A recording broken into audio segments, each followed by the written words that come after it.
Très brièvement, je suis un historien des sciences de la vie, pas du monde arabe, donc je dois immédiatement vous dire que mon intervention sera heureusement pour vous très courte, parce que j'ai très peu de choses à dire.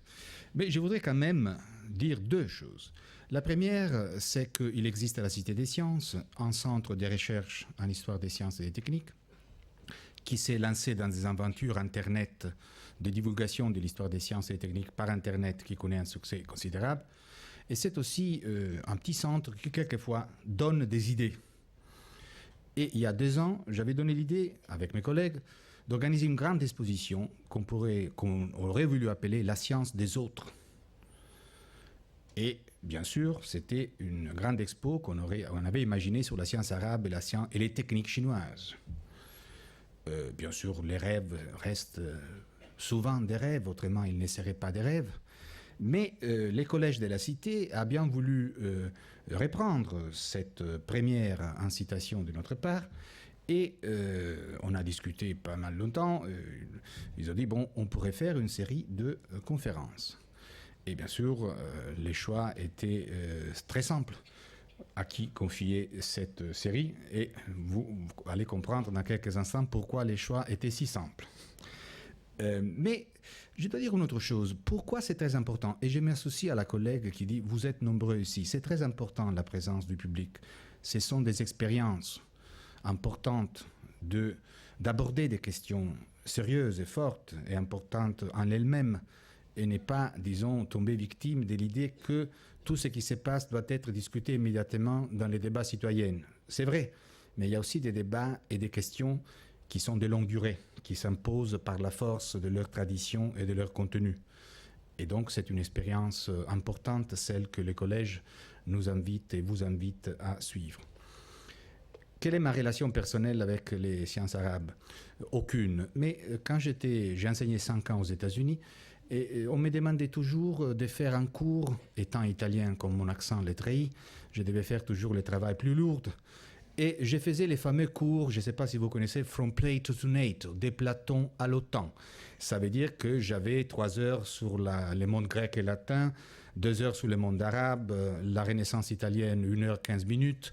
Et c'est comme cela que j'ai dû apprendre pas mal de choses. J'avais des bons maîtres, Bashi Sabra, Jamil Raghep, qui, bien sûr, guidait mes lectures dans ces secteurs. Et je vous raconte un petit épisode avec lequel je termine, plutôt intéressant. J'avais compris que les élèves américains, il fallait un petit peu les choquer. C'était l'année 84, de 84 à 89. Et j'ai commencé et j'abordais la question sur la science arabe en disant « Est-ce que vous savez pourquoi Kaboul est une ville si importante ?» Alors, bien sûr, l'élève américaine costaud, 1m90 par 120 kg, immédiatement disait parce qu'il y a des bloody Americans there, des bloody Russians there, hein, il y a ces dégueulasses des Russes là-bas. J'ai dit non, parce qu'autour de l'année 1000, c'était peut-être la Harvard de l'astronomie. Et là, les chocs, soudainement, tombaient sur ces gens. Et j'ai profité pour commencer à dire que la science arabe est un élément, est un épisode d'énorme importance dans le développement de nos connaissances, de notre façon d'entendre la connaissance du monde. Pas seulement en soi-même, et vous allez voir et découvrir dans cette série de conférences l'intérêt intrinsèque. Mais il y a un autre élément de réflexion qui passionne un lecteur des sciences arabes, comme je le suis, d'histoire des sciences arabes, je ne suis pas un expert. Et l'interrogation, c'est précisément celle avec laquelle j'ai commencé mon anecdote. Quelle est l'origine, quelles sont les conditions de la naissance, de l'expansion et de la fin des empires scientifiques? Nous vivons convaincus que notre présent sera aussi le futur. Je ne suis pas si convaincu. Nous vivons dans la conviction que les systèmes de technosciences, disons euro-américaines, c'est un fait de nature. Ce n'est pas un fait de nature. Nous sommes convaincus que les sciences et les techniques continueront à se développer. C'est absolument pas vrai. Ça, c'est pas écrit aucune part. Et la science arabe nous permet de comprendre, disons, de commencer à jeter un petit faisceau de lumière sur ces problèmes. Peut-être déjà aujourd'hui, dans les campus des universités chinoises, il y a un autre grand phénomène qui se passe sous nos yeux. une autre forme d'appropriation des connaissances, de réélaboration. Pour nous, science, démocratie, débat public sont étroitement liés. Peut-être en Chine, c'est moins lié. J'en sais rien. Je ne vais pas entrer dans un débat qui est politique, ce n'est pas les miennes. Je dis simplement que probablement aujourd'hui même, certains aspects de notre empire scientifique sont déjà en train d'entrer en crise, ou quand même de démontrer que les choses peuvent changer dans des directions qui ne sont pas attendues.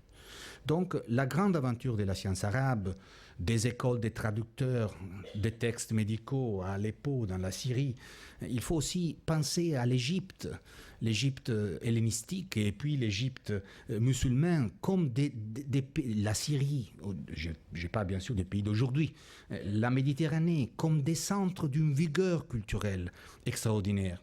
Et permettez-moi de finir aussi, de terminer avec l'Italie. Moi, j'ai enseigné pas mal d'années dans une très petite université à Monte Cassino.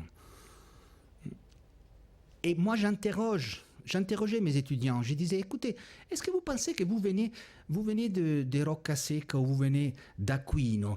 Est-ce que vous pensez que votre village est important? Je dis, ah non, mon village, Aquino. Mais c'est la mort civile. Les gens s'échappent quand ils peuvent. Je dis, est-ce que vous avez jamais entendu parler de Saint Thomas d'Aquin? Ils ne l'avaient pas entendu parler. Donc l'Italie aussi, c'est un pays dans lequel il y a un autre empire scientifique, philosophique, théologique, qui est passé. Mais nous que nous vivons toujours dans les présentes, pour nous c'est difficile. Nous avons la tendance à dire, c'est que c'est notre expérience, c'est le passé et le futur.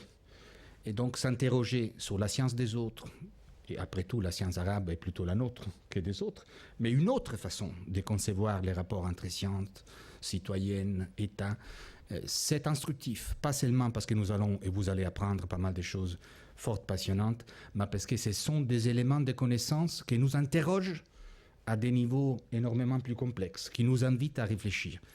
Et bien sûr, réfléchir, ça veut dire laisser la parole à Ahmed Djebar. Merci.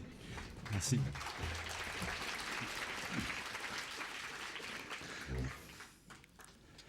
Merci beaucoup pour cette introduction très riche et qui m'ouvre aussi évidemment la voie et qui me fait gagner du temps. Je vais donc essayer dans cette séance de vous faire une sorte d'introduction au cycle, sachant que moi étant spécialiste de l'histoire des activités mathématiques en tant que telle, à la troisième séance, je ferai une conférence sur l'histoire des mathématiques, dite arabe. Mais je vous le dis tout de suite, pour ceux qui ont des problèmes avec les mathématiques, qui ont eu des problèmes avec les mathématiques, je vous promets que je ne donnerai aucune formule, que je ne rentrerai dans aucune technique, mais que je vous raconterai l'aventure des pratiques mathématiques comme étant des pratiques scientifiques, au même titre que les autres, des pratiques sociales, et même aussi avec leur dimension culturelle, leur dimension économique, leur dimension même ludique. Et vous allez voir, même une conférence sur l'histoire des mathématiques, eh bien, peut être entendue par des gens qui ont déjà consommé leur divorce avec les mathématiques depuis une vingtaine d'années. Voilà, je vous le promets. Alors aujourd'hui, c'est une introduction.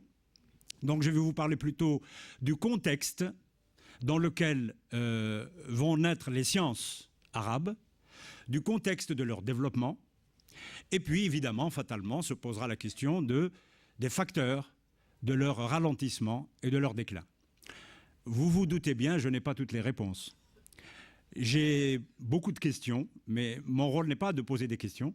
C'est à vous de poser des questions. Je me suis posé des questions depuis 25 ans. Donc j'ai quelques réponses qui sont factuelles. Donc je vous donnerai des informations. Et vous verrez, j'ai beaucoup d'hypothèses, de conjectures raisonnables, parce que les recherches ne sont pas assez avancées pour pouvoir vous apporter des réponses définitives. En particulier sur des problèmes très délicats qui sont liés au contexte dans lequel se développe une science, naît une science, se développe et puis meurt une science. Ce sont les questions les plus difficiles. Alors, j'ai apporté des images, pas beaucoup, parce que on m'a dit que je n'avais qu'une heure de discours. Alors, je vais commencer par une question de terminologie. J'ai commencé par dire que je vais vous parler aujourd'hui du contexte de la science arabe, des sciences arabes. La première question, c'est doit-on parler des sciences arabes ou de la science arabe? Moi, mon livre, je l'ai écrit avec un titre provisoire, Les sciences arabes. J'ai mis 3 ans pour l'écrire, avec l'aide d'un collègue qui me posait des questions très pertinentes, monsieur le professeur Jean Ross-Morduc. Puis à la fin, après 3 ans, j'ai décidé de changer de titre. Et je l'ai appelé La science arabe. Parce que j'avais fini par avoir des arguments solides pour dire que les arguments qui autorisent les gens aujourd'hui à parler de la science grecque, et non pas des sciences grecques, sont absolument semblables à ceux qui me permettent de dire la science arabe et non pas les sciences arabes. Donc évidemment, si vous êtes curieux, je peux vous expliciter les raisons. Ce sont des raisons épistémologiques. La deuxième clarification est liée au qualificatif arabe. Est-ce que j'ai raison de parler de sciences arabes, au pluriel ou non? Est-ce que ce ne serait pas plus correct de parler de sciences des pays d'islam? C'est plus neutre. Qu'est-ce qu'on entend par sciences arabes? Est-ce que ce sont les sciences qui ont été fabriquées, produites, pensées, etc. par les Arabes? Ça, c'est faux, je vous le dis tout de suite. Et pourquoi on les appelle sciences arabes? Pourquoi ne pas les appeler sciences arabo-musulmanes? Pourquoi pas sciences musulmanes? Pourquoi pas sciences islamiques? Alors, rassurez-vous, hein, il y a des tas de gens qui choisissent. Alors, ce que je peux vous dire, c'est que chez les spécialistes, qui travaillent avec beaucoup de sérénité, souvent, je dis bien souvent, eh bien, ils ont convenu qu'on peut parler de sciences arabes sans qu'il y ait une ambiguïté à condition de donner une définition claire. Et la définition claire de sciences arabes, je vais vous la donner, c'est tout ce qui a été pensé, écrit, enseigné, publié, qui a circulé entre la fin du 8e siècle et, disons, la fin du 13e siècle, pour ne prendre que la période la plus féconde. Alors, tout ce qui a été donc, produit, pensé, enseigné, etc., dans une langue majoritaire, qui était la langue de la science, entre le 9e siècle et le 13e siècle, disons, à un moment donné à 95%, puis à un moment donné, à partir de la fin du 11e siècle, à 80%, et dans ce sens-là, on parlera de sciences arabes. Donc au sens strictement linguistique, non pas au sens ethnique, ni au sens culturel. Surtout que, vous allez voir, les acteurs de cette science sont des hommes de science qui n'ont pas tous été arabes. La majorité d'ailleurs n'a pas été arabe. Qui n'ont pas été tous musulmans. Alors il y a eu des chrétiens, des juifs, des païens, plusieurs types de paganisme, plusieurs types de monothéisme. Il y a eu des athées. Il fallait juste qu'ils ne le disent pas trop haut sur la place publique. Enfin, ils ont fait de la science. Il y a eu aussi tous les peuples qui étaient sujets de l'Empire musulman et qui ont produit une élite locale et qui, ayant récupéré cette langue qui va devenir la langue de la philosophie et de la science, va s'aventurer dans la science. Alors il y a eu évidemment des Persans, il y a eu des Berbères du Maghreb, ou des Amazirs comme on dit aujourd'hui. Il y a eu des sujets de la péninsule ibérique qui vivaient dans des régions qui font partie aujourd'hui de l'Espagne et du Portugal. Il y a même eu des gens de France, ce n'était pas la France, de France, d'Angleterre, d'Italie, qui ont appris l'arabe, qui ont fait de la science en arabe. Bref, cette appellation de science arabe est considérée par les spécialistes comme uniquement une appellation technique. Et ça ne nous gêne pas, nous spécialistes, de parler par exemple de sciences des pays d'islam. Ça paraît encore plus neutre. Voilà pour la question de terminologie. Alors, avant de vous raconter le contexte du développement des sciences arabes, je vais vous dire un peu qu'est-ce qu'on entend par science arabe au pluriel. Alors, les Arabes ont fait une classification des sciences qu'ils n'ont pas hérité d'ailleurs des Grecs. Ils ont hérité beaucoup de choses des Grecs, mais pas cette chose-là. Ils ont classé leurs sciences en sciences de transmission et en sciences rationnelles. Les sciences de transmission, ulum naqliya, c'est tout ce qui, je peux le dire comme monsieur de la Palisse, tout ce qui n'est pas science rationnelle. C'est-à-dire tout ce qui est considéré par les Arabes, quand je dis les Arabes, c'est toujours au sens que j'ai défini, au sens générique, les Arabes comme étant un savoir qui est transmis, où il n'y a pas le résultat, une découverte. Voilà. Ce n'est pas très bon comme définition, mais enfin c'est leur définition. En particulier, par exemple, l'histoire, c'est une science de transmission. La géographie, c'est une science de transmission. Les sciences religieuses, ce sont des sciences de transmission. La science du hadith, la science de la parole du prophète.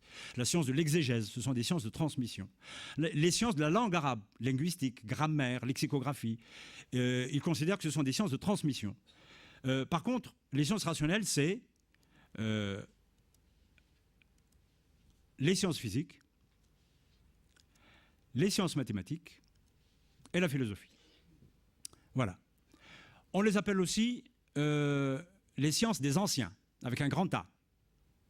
Quand on parle des anciens, à un moment donné, on désignait essentiellement les Grecs.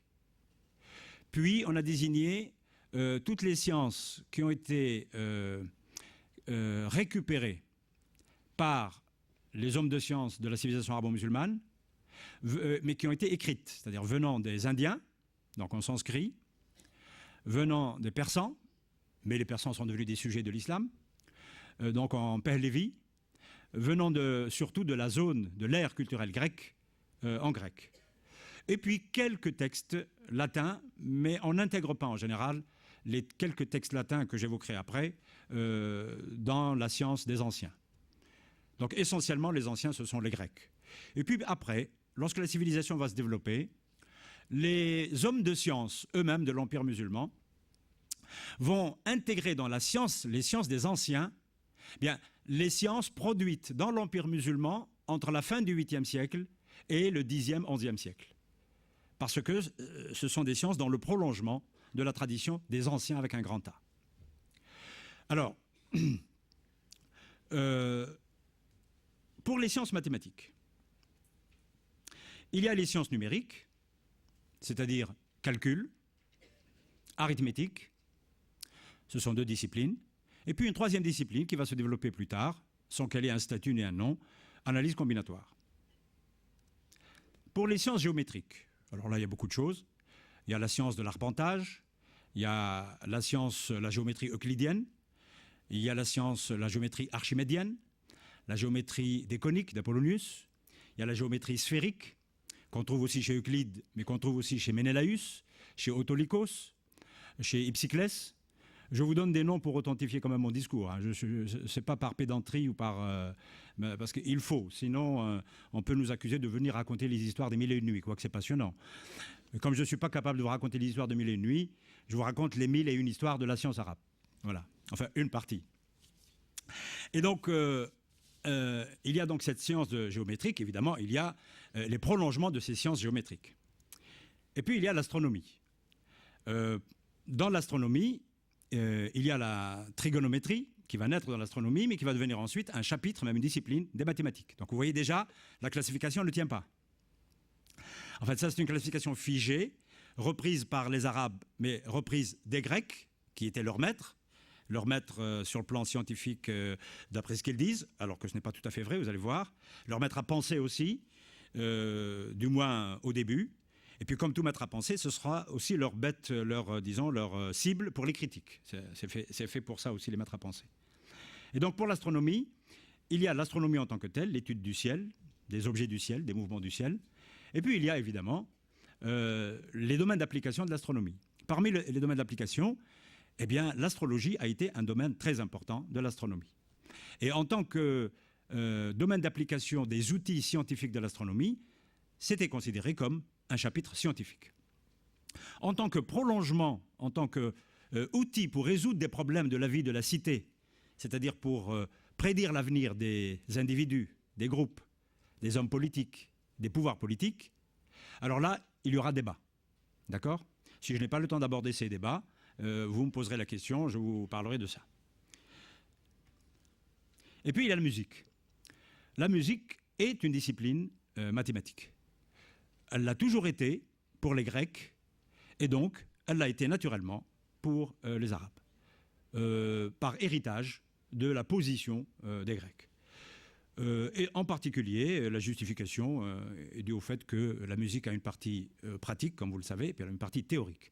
La partie théorique repose sur un chapitre des mathématiques, qui est un chapitre de l'arithmétique, et qu'on appelle la théorie des proportions. Pour les sciences physiques, alors je vais aller vite un peu, il y a les sciences des êtres vivants et des plantes. Alors toutes les disciplines que vous pouvez concevoir, tous les sujets qui peuvent entrer dans ce domaine ont été touchés par les Arabes. Et donc que la botanique, la zoologie, l'agronomie, la médecine est dans ce domaine, la pharmacopée, etc., etc. Il y a la science des corps terrestres, donc tout ce qui n'est pas être vivant et plante, et qui n'est pas la production d'instruments, ce sont des sciences qui sont dans les corps terrestres. Donc il y a la géographie, il y a la géologie, il y a la chimie, par exemple. Et puis il y a la science des instruments. Alors la science des instruments, ça se chevauche, à la fois les instruments astronomiques, mais les instruments mécaniques. Et ces instruments mécaniques, c'est-à-dire de la grande mécanique, les Arabes l'appellent la science des procédés ingénieux, c'est aussi une terminologie prise d'ailleurs de la tradition grecque. Et dans cette mécanique, il y a 3 chapitres très importants. Il y a la mécanique hydraulique, où les Arabes ont fait des progrès très intéressants. Il y a la mécanique ludique, c'est-à-dire toutes les automates qui ont été fabriqués pour amuser surtout les princes et les gens riches, l'élite.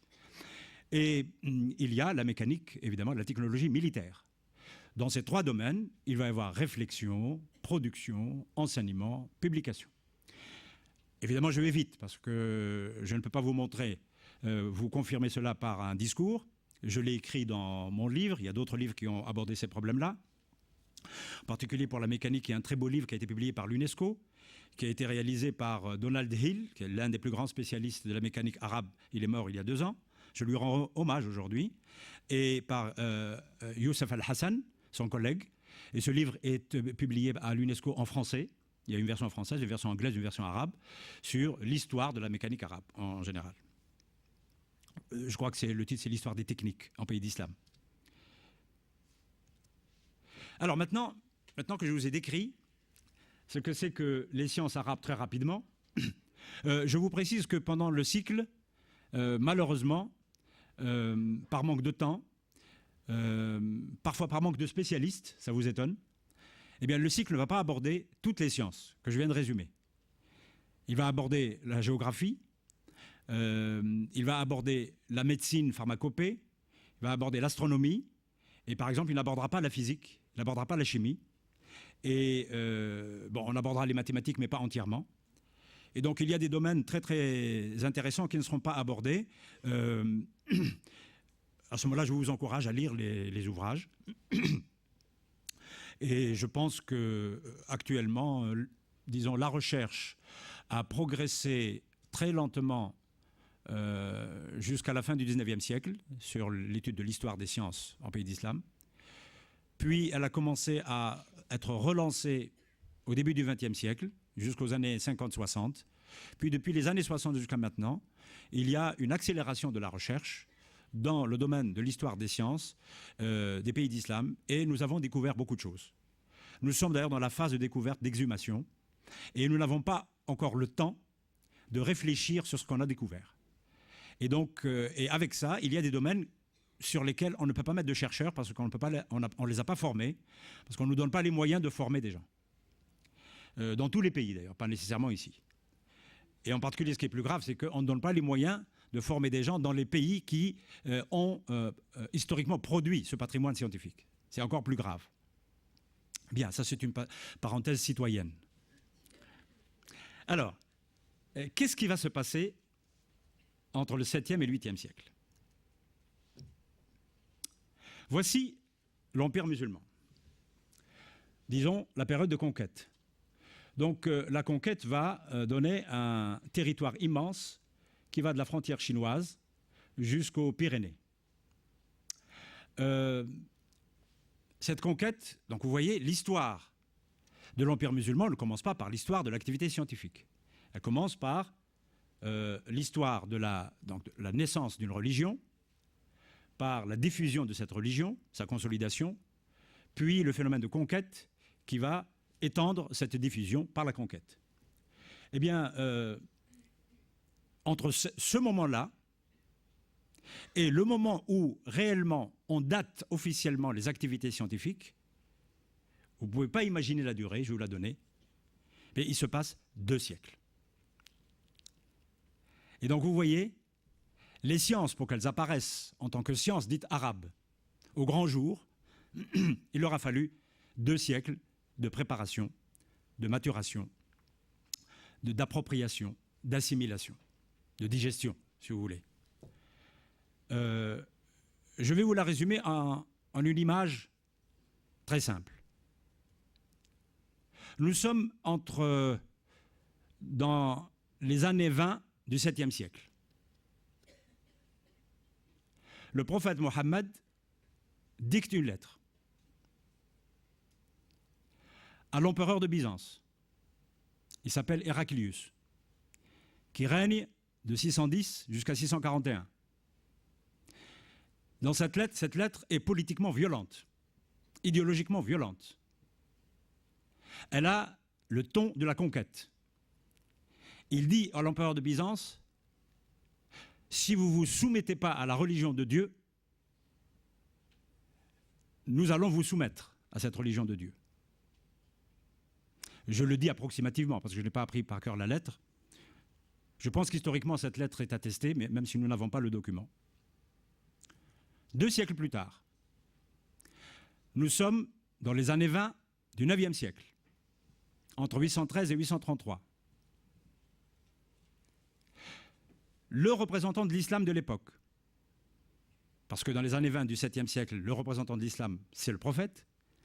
Dans les années 20 du 9e siècle, le représentant du prophète, le lieutenant du prophète, le représentant de l'islam, au niveau de tout l'empire, puisque nous avons un empire qui va de la frontière chinoise jusqu'aux Pyrénées, s'appelle le calife Al-Ma'moun, fils de Haroun al-Rachid. Il a régné de 813 à 833. Il appelle son secrétaire. Alors là, je ne garantis pas l'authenticité de l'histoire, mais elle est rapportée par les biographes, les biobibliographes. Et il lui dicte une lettre. La lettre est adressée à l'empereur de Byzance. Il est toujours là. Enfin, l'Empire est toujours là. Byzance est toujours là. Invaincu. Grignoté, bien sûr, mais invaincu. Ce n'est plus Héraclius, bien sûr. C'est Léon V. Et il lui dit pratiquement, chers collègues, avec beaucoup de civilité, beaucoup de douceur, de diplomatie. Il n'y a plus la violence de ton. Il n'y a plus le côté guerrier. Est-ce que vous voulez bien recevoir la délégation que je vous envoie, de gens pacifiques? Ce sont des intellectuels, des traducteurs. Il y a parmi eux des chrétiens et des musulmans. Et puis il y a aussi des sabéens. Voulez-vous les autoriser à visiter vos monastères, parce qu'on nous a dit que vous avez beaucoup de manuscrits qui renferment la philosophie et la science de vos ancêtres, les Grecs. Et après cela, pourriez-vous les autoriser à vous emprunter quelques livres pour les traduire et on vous les rendra? Qu'est-ce qui s'est passé entre la première lettre et la deuxième?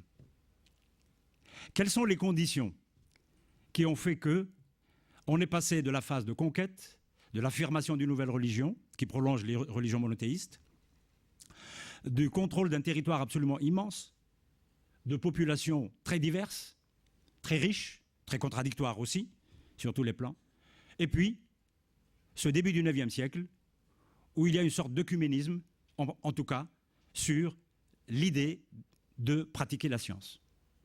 Eh bien, on va essayer de voir. Je vais essayer d'égrener devant vous les éléments qui ont pu être des facteurs de ce changement, si vous voulez, au niveau des sciences, et qui nous permettront peut-être d'expliquer comment les sciences vont trouver des conditions objectives pour leur développement. Alors, il faut bien vous dire que pendant ces 2 siècles, s'il n'y a pas eu la science telle qu'on l'entend, c'est-à-dire la science savante, la science des communautés spécialisées, il y a eu quand même 2 siècles de vie musulmane, et puis 2 siècles de vie de tous les autres peuples qui ne sont pas nécessairement musulmans et qui étaient sujets de l'islam, du pouvoir musulman. Et donc, ils ont continué à vivre. Ils ont Ils ont travaillé la terre. Ils ont surveillé la météorologie. Ils ont fait des guerres. Ils ont produit un savoir-faire ou bien utilisé un savoir-faire. Est-ce qu'ils l'ont fait avec une science qui existait, une science savante, ou est-ce qu'ils l'ont fait avec d'autres choses? Eh bien, les spécialistes considèrent que il y a toujours eu, dans les moments où la science savante, avec les institutions scolaires, avec les livres, avec les collèges supérieurs, eh bien, dans les périodes de vide ou d'hibernation, il y a toujours un minimum, si vous voulez, de pratiques scientifiques. Alors on les appelle des pratiques locales. On en parle rarement. Alors aujourd'hui, on va essayer un peu de casser les tabous. Il n'y a pas eu que la belle science. Les Arabes n'ont pas fait que la belle science, c'est-à-dire la science des Grecs. Ben voilà, par exemple, il y avait de la métrologie. Tous les peuples savaient mesurer.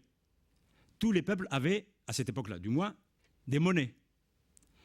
Ils savaient peser.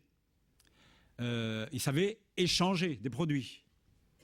Et donc, tout ce qui est mesure entre dans un savoir-faire, et un savoir aussi, qui n'était pas enseigné, mais qui était pratiqué avec un échange direct. Il y avait aussi l'arpentage. C'était des techniques géométriques qui étaient probablement enseignées dans le corps de métier des arpenteurs, ou bien des comptables, c'est surtout des spécialistes des impôts, pour pouvoir évidemment calculer l'assiette des impôts. Vous vous doutez bien. Ou bien pour l'irrigation, en particulier dans la région du Nil, à cause des crues. Bien. Voilà un savoir qui a existé et qui est attesté. Comment il va être attesté? Il va être attesté par les témoignages des biobibliographes et des historiens, mais il va être attesté par les scientifiques eux-mêmes, c'est-à-dire les scientifiques de la science savante, qui vont intégrer cette partie de savoir-faire, qui vont l'enrober dans un discours savant, et il va devenir une partie de la science savante. Il va y avoir aussi la répartition des héritages. Tous les peuples meurent. Et parmi les morts, il y a les riches et les moins riches. Et ceux qui ont les moyens laissent des héritages à leurs enfants, à leurs ayants droit, comme on dit. Ben, les héritages, chaque religion ou chaque communauté a des règles pour répartir les héritages. Ces règles, évidemment, passées ces règles, il y a aussi la répartition elle-même. Ben, la répartition elle-même, elle demande des calculs.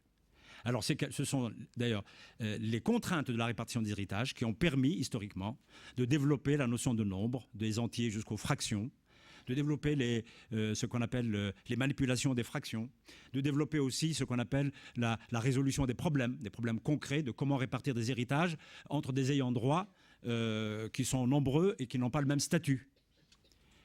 Et donc là, effectivement, il y a un type de mathématiques tout à fait élémentaire qui est transmis sans les livres, mais dans la pratique, par exemple, des greffiers, comme on dit, qui ont pour rôle de répartir les héritages.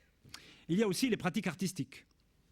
On a souvent négligé les pratiques artistiques comme étant une source d'élaboration, de savoir, ou du moins de perpétuation d'une partie du savoir déjà acquis.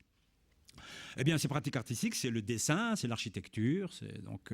Dans ma conférence sur les mathématiques, je vous donnerai quelques exemples plus concrets. Il y a l'astronomie d'observation. Tous les spécialistes sont d'accord pour dire que, avant qu'il y ait eu le phénomène d'appropriation du savoir savant des peuples anciens, eh bien, les Arabes, les musulmans, ont utilisé pour leurs pratiques de tous les jours, en particulier pour les pratiques religieuses, en particulier pour le moment des prières, les 5 moments des prières, pour la détermination de la direction de la Mecque, quand il n'était pas évidemment à la Mecque, pour la détermination du dernier jour du mois lunaire et du premier jour du mois lunaire suivant, pour le calendrier, pas seulement pour le ramadan. Bien, ces 3 grands problèmes importants de la pratique religieuse musulmane, vous pensez bien qu'il fallait bien qu'ils aient une solution pendant les 2 siècles que j'ai évoqués où il n'y avait pas encore la science savante. Comment ils faisaient? Bien, ils ont trouvé des solutions. Alors, je vous donnerai quelques éléments pendant ma conférence, et mon collègue qui fera la conférence sur l'astronomie, qui est plus spécialiste que moi, vous donnera des développements sur cette question en particulier. Il y a la météorologie. Vous voyez, astronomie, météorologie, en fait, ce sont des sciences de l'observation. D'accord ? et il y a la médecine traditionnelle. La médecine traditionnelle est une médecine qui a existé chez tous les peuples, et les musulmans, avant qu'ils aient traduit les textes les plus importants de l'Antiquité, avaient des pratiques médicales. On sait d'ailleurs que le prophète, par exemple, avait un médecin attitré, mais on sait que les riches avaient des médecins, que les princes avaient des médecins, et d'ailleurs pendant les 2 siècles, de la période du prophète jusqu'à sa mort 632, de la période des 4 califes bien dirigés, qui sont, comme vous le savez, Abu Bakr, Omar, Othman et Ali, de 632 à 661, eh bien, ils avaient des médecins. Ces médecins, d'ailleurs, n'avaient pas appris la médecine en arabe, parce qu'il n'y avait pas encore d'enseignement. Alors, on va voir comment ils l'ont appris. Et puis, de 661 à 750, c'est la période omeyyade. Eh bien, tous les califes ont eu des médecins, bien sûr, pas un seul, des médecins. Ils ont eu aussi des astrologues, bien. Et puis, de la période de 750 au début du 9e siècle, c'est la période abbasside qui va se poursuivre jusqu'à 1258. Bien, ils ont eu des médecins, de plus en plus de médecins, de plus en plus qualifiés d'ailleurs, mais toujours, au début du 9e siècle, toujours parlant d'autres langues que l'arabe, pratiquant la médecine autrement que par l'arabe. Ça vous étonne, mais c'est la vérité. Bien. Donc vous voyez, l'arabe va s'introduire, non pas par décret, si c'était par décret, il aurait été introduit dans les sciences dès le départ, mais par un phénomène naturel, je dirais, civilisationnel, résultat d'un processus très lent et compliqué. Et puis évidemment, il y a l'astrologie.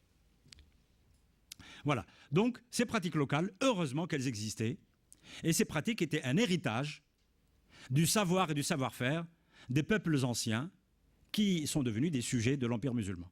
Donc, il y a eu une sorte de douce continuité, vous voyez, pas de rupture, de continuité dans l'utilisation d'un savoir pour la résolution des problèmes de la vie de la cité. Et évidemment, la cité va devenir de plus en plus cosmopolite, mais d'un autre côté, elle va devenir de plus en plus unie.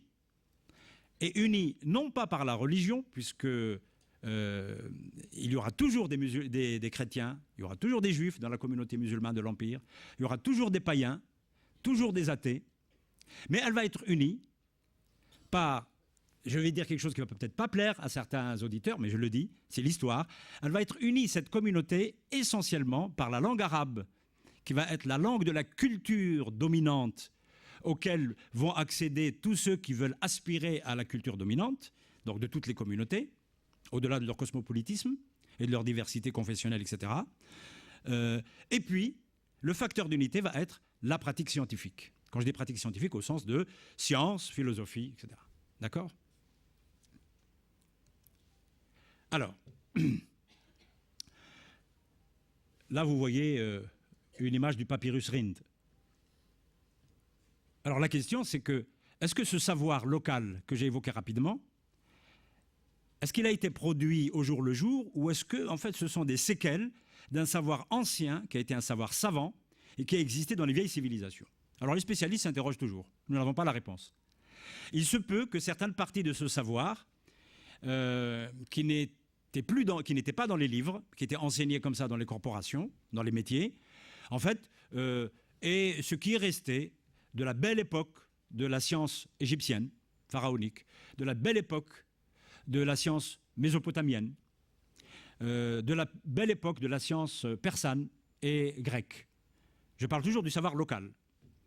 Donc, je le signale, mais je n'ai pas de réponse. Nous n'avons pas de réponse. Voici, par exemple, une belle image d'une tablette cunéiforme, mésopotamienne, plus précisément babylonienne. Je vous la montre uniquement parce que c'est l'une des plus belles. Et je vous la montre aussi peut-être parce que, pour vous dire que vous ne la verrez plus jamais en tant que telle. Parce qu'elle fait partie, je crois, de celles qui ont été volées à l'occasion de la dernière chute de Bagdad. C'est l'une des plus célèbres scientifiquement parce qu'elle atteste que les Babyloniens avaient un savoir scientifique élevé puisqu'il y avait à la fois du calcul, de l'astronomie et de la géométrie. Pendant longtemps, on a nié que les Mésopotamiens faisaient de la géométrie savante. Ça, les spécialistes considèrent que c'est une des preuves du contraire.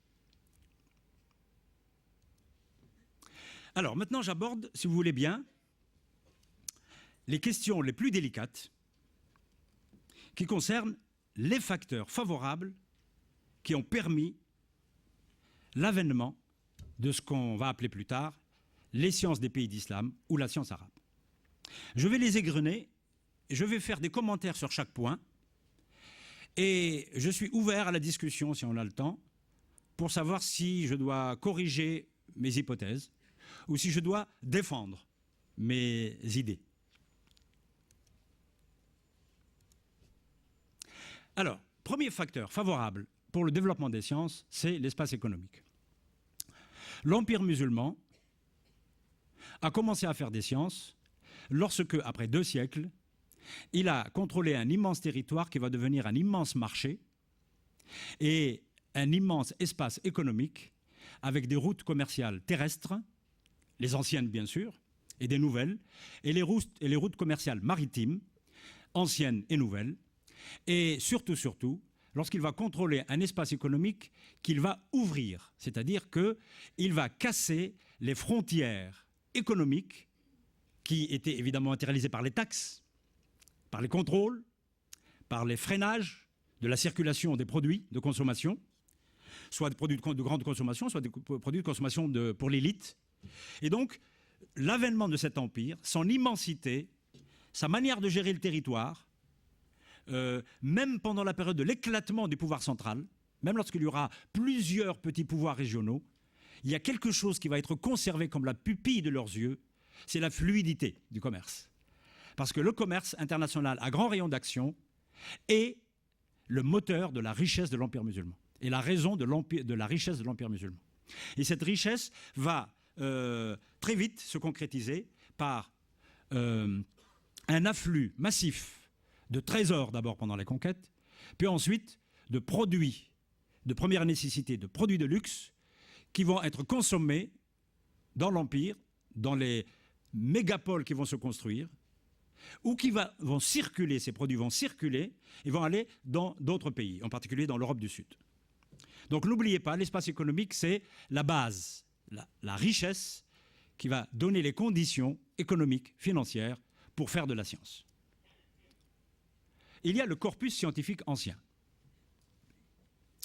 Alors là, je dois insister sur des choses très importantes. Nous, spécialistes, nous considérons que l'avènement de la science arabe n'est pas un miracle. Que c'est le résultat d'une dizaine de facteurs que je vais égrener, et en particulier d'un facteur très très important, qui est au départ, parce que certains facteurs vont accompagner la science, qui est le fait que cet immense empire va avoir la chance extraordinaire de contrôler des populations de très vieilles civilisations. Et ces populations de très vieilles civilisations, même si elles n'étaient plus civilisées comme avant, elles avaient gardé la mémoire de la civilisation, et surtout elles avaient gardé la mémoire écrite de leur civilisation. Et cette mémoire écrite, on la trouve où? On la trouve donc en Inde.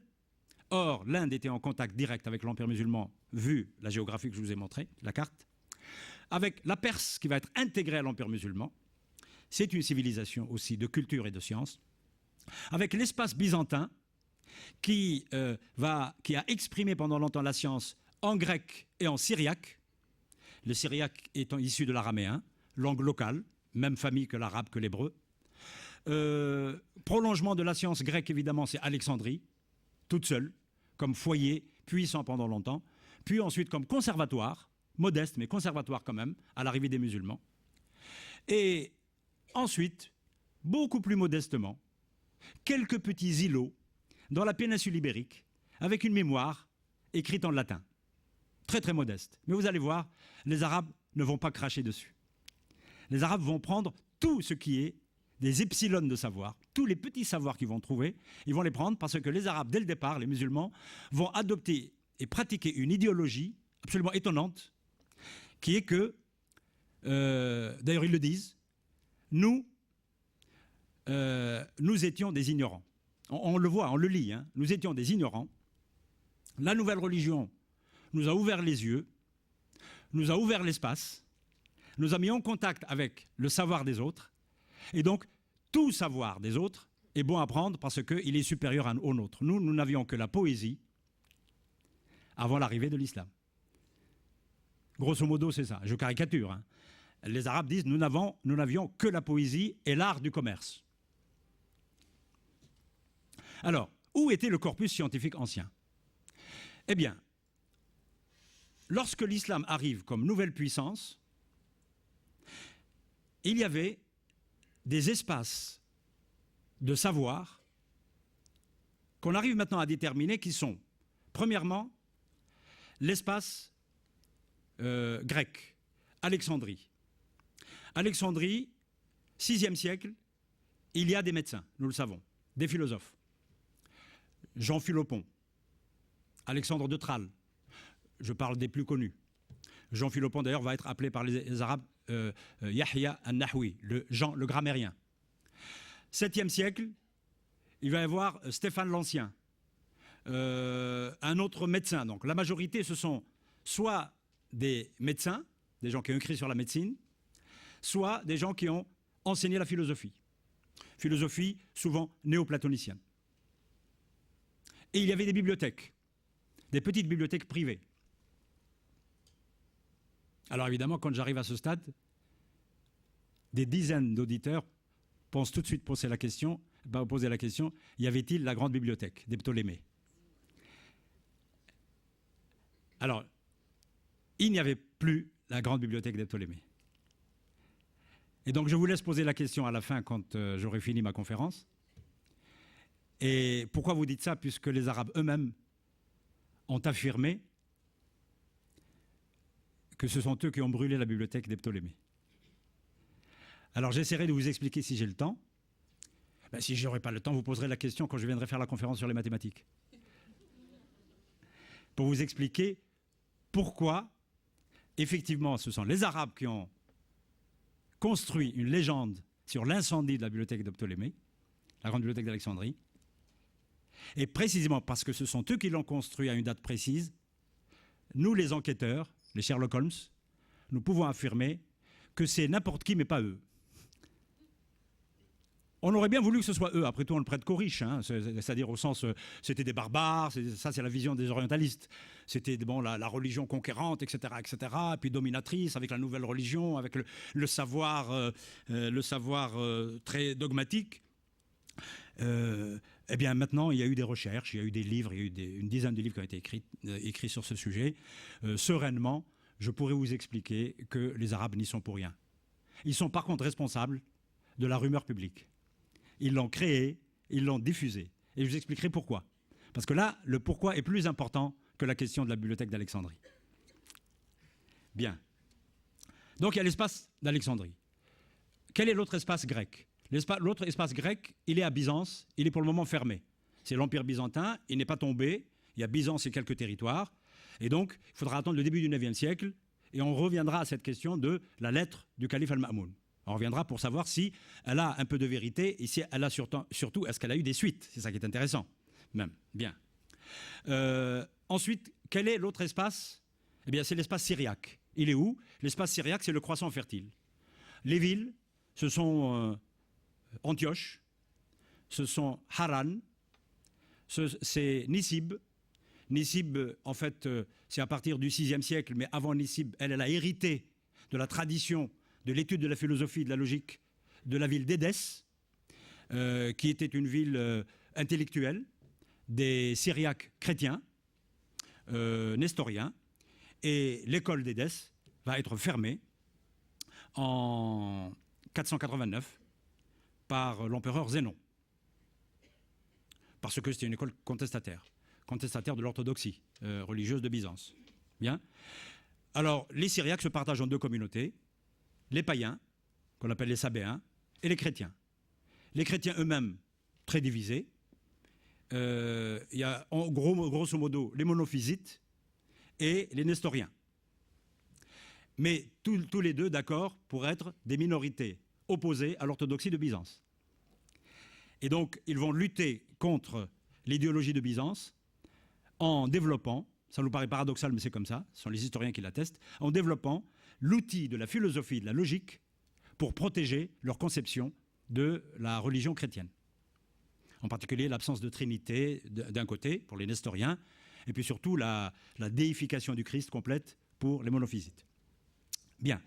Donc voilà l'espace double syriaque. J'ai oublié quand même des monastères. il y a au moins 2 monastères très connus qui vont continuer à être des conservatoires du savoir, même s'il n'y a pas de grandes activités au 6e, 7e siècle.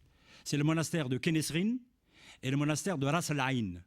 Ce sont des monastères qui sont bien connus, qui ont eu des intellectuels valeureux, qui étaient ethniquement des Arabes, mais qui maîtrisaient le syriaque, qui étaient chrétiens.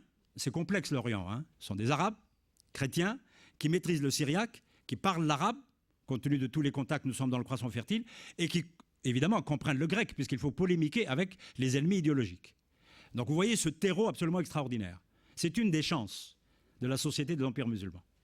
Et donc ces gens-là, pendant le 6e, 7e siècle, avaient déjà traduit des livres d'astronomie, avaient traduit des livres de philosophie surtout, avaient fait de la grammaire, avaient même produit de la lexicographie, des dictionnaires. On a même trouvé des fragments de traduction de géométrie d'Euclide. Bref, il y avait déjà des choses. Mais ce sont des choses comme, si vous voulez, les petites braises que l'on met le soir avant de se coucher dans les campagnes du Maghreb, sous la cendre, pour qu'elle ne meure pas. Et puis le matin, on enlève la cendre et on souffle sur la braise. Mais il faut juste qu'il y ait quand même des brindilles. Il faut du souffle et des brindilles. Eh bien, les souffles et les brindilles, c'est à partir du 9e siècle. Mais les braises existaient. Elles étaient un peu sous la cendre. Voilà, c'est une image un peu facile. Mais enfin, elle plaît beaucoup aux lycéens et aux collégiens. Pourquoi elle ne vous plairait pas? Voilà. Il ne faut pas faire la fine bouche. Quel est l'autre espace? L'espace persan. L'espace persan a une place stratégique. D'abord, il a produit de la science. En particulier à partir du 6e siècle avec le grand empereur Khosrow Anushirwan, à la même époque que Justinien. Lorsque Justinien ferme l'école d'Athènes, en 529, son collègue et ennemi, son concurrent, ouvre une école un peu à l'image de l'école d'Athènes, c'est-à-dire l'école philosophique d'Athènes, qui était peuplée par les néoplatoniciens, dirigée par Saint Plucius. Eh bien, où va Saint Plucius quand il est réprimé par Justinien? Eh bien, il va chez les Persans. C'est pas très catholique tout ça. J'ai osé le dire.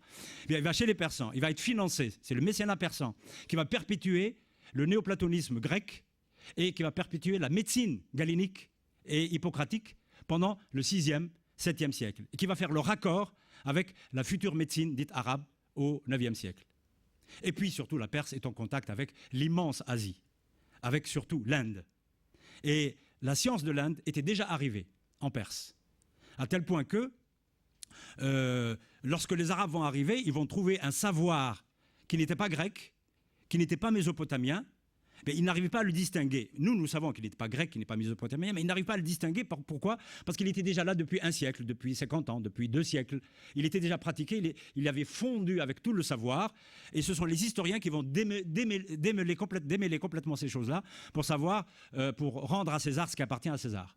Donc la Perse, c'est une sorte de bouillonnement scientifique au 6e, 7e siècle, en particulier dans un lieu qui s'appelle un espace scientifique Gondishapur. Bon, les spécialistes ont contesté l'importance qualitative de Gondishapur. Mais enfin, il n'y a pas de fumée sans feu. Il y a eu un espace scientifique qui va être le relais entre la science indienne, la science grecque aussi, la philosophie grecque, paradoxalement, de l'autre côté de l'Asie, et la future science arabe. Voilà, je vous ai dressé un peu le tableau de ce qui existait potentiellement sous la cendre et qui attendait qu'on souffle dessus. Et l'Europe n'a pas eu cette chance à la même époque. Et qu'est-ce qu'elle fait puisqu'elle n'a pas eu cette chance? Ben, elle est en train d'hiberner. Donc nous n'allons pas parler de l'Europe du 8e siècle jusqu'au 12e siècle parce que l'Europe va hiberner. On reviendra à l'Europe à la fin de ma conférence si j'ai le temps. Sinon, ben, pendant ma seconde conférence. On va la laisser hiberner un peu jusqu'au 12e siècle. Alors, donc automatiquement, comme facteur positif du développement des sciences chez les musulmans, c'est les communautés cultivées dont j'ai décrit les espaces culturels et scientifiques. Et il y a évidemment la langue arabe. La langue arabe va jouer un rôle d'unification, disons, de vecteur, d'unificateur pour la science, mais dans une deuxième phase. Lorsque on atteindra un seuil critique du développement de la science, en particulier d'ailleurs en syriaque, pas en arabe, d'abord en syriaque, bien l'arabe qui va devenir par nécessité la langue de la religion, ou d'une manière naturelle, la langue de la religion, puis la langue de la politique, la langue des armées, c'est important. Donc, elle va devenir la langue aussi de l'idéologie officielle, des textes officiels, des réglementations, eh bien, très naturellement, il va y avoir une demande des sujets de cet empire qui vont de plus en plus être arabisés parce qu'ils vont aller à l'école. Je parlais des écoles après. Ils vont donc demander à consommer aussi de la science en arabe. C'est la raison pour laquelle les traductions ne vont commencer en fait que vers le dernier tiers du 8e siècle.